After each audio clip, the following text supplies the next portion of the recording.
The idea that the very act of saving your money, something you've been taught your whole life is the right thing to do, might actually be making you poorer. Just think about that for a second. Your bank account is shrinking, even when the number you see on the screen is going up. I know, it sounds like a complete contradiction. How can that be possible? But this is a real thing. It's like a silent leak in the finances of pretty much everyone who believes that stashing cash in a savings account is the safest move you can make. Look, from the time we were kids, we had one rule drilled into us: save your money, don't take risks, and keep it safe in the bank. But what if that advice, that whole foundation of financial security, is just wrong? What if it's dangerously outdated? Because if you're following that old rule book, you're not just standing still, you're actually losing ground. So this is the key. Saving money isn't just something you do, it's an active decision. And in the world we live in right now, it's a decision to accept a guaranteed loss. Not a loss of the number in your account, but a loss of what that money can actually buy you. Its purchasing power. So how is this even happening? Well, the culprit has a name, and it's a force that's always working in the background, whether you notice it or not. It's called the inflation drain. And while your money is sitting there, quietly sleeping in the bank, inflation is wide awake. Let's make this really simple with an example.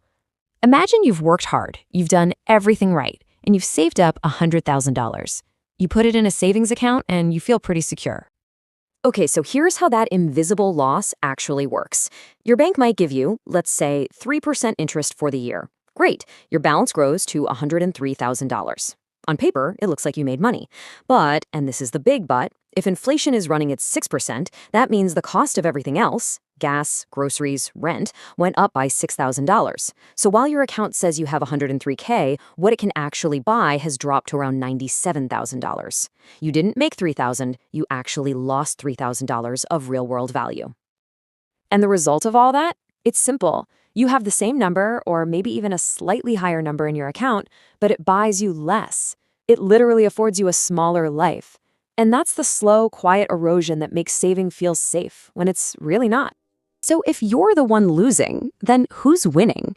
This brings us to a really uncomfortable truth about how our whole financial system is set up. See, when you save, you're funding a game, but you're probably not the one who's benefiting from it. Let's be really clear about this. When you put your money in the bank, they don't just let it sit there in a vault. They take your cash and they use it to make much, much higher returns for themselves. At the same time, governments can manage their own debts by devaluing the currency through inflation, which of course is what eats away at your savings. So who wins in this scenario? The asset owners. People who own things that go up in value over time, like real estate or stocks. Inflation actually drives the prices of their assets higher. So you see, savers are funding the game, but it's the asset owners who are winning it. Now, it is really important we pause here for a second. Hearing all this might make you feel like you need to do something drastic. But this isn't about emptying your bank account tomorrow or gambling it all on some crazy risk. That isn't financial intelligence. That's just a different way to lose. Instead, this is about understanding that the rules of money have changed, and it requires a fundamental shift in how you think, a shift from just saving your money to actively protecting it. And that shift in mindset, it all comes down to the questions you ask. Most people ask, how much money should I save? It's a question about quantity. But wealthy people, they ask a totally different question. They ask, how do I protect my money from losing its value? That's a question about preserving purchasing power. You see the difference? One mindset is focused on the number in the account, the other is focused on what that number can actually do in the real world. So what's the practical rule here? It comes down to understanding that your money has two very different jobs to do. First, there's cash. The job of cash is for safety, emergencies, short-term security. It's there to protect your life right now. Then you have assets. The job of assets is for growth. That's what builds your future. The reason so many people work for decades and still feel like they're just treading water is because they confuse these two roles.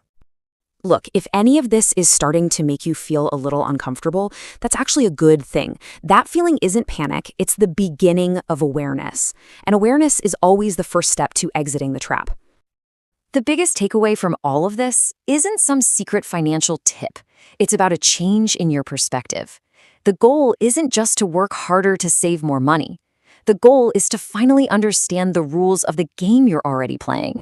So I'll leave you with this one question to think about, because it really gets to the heart of your entire financial strategy. Do you just save your money or do you protect it?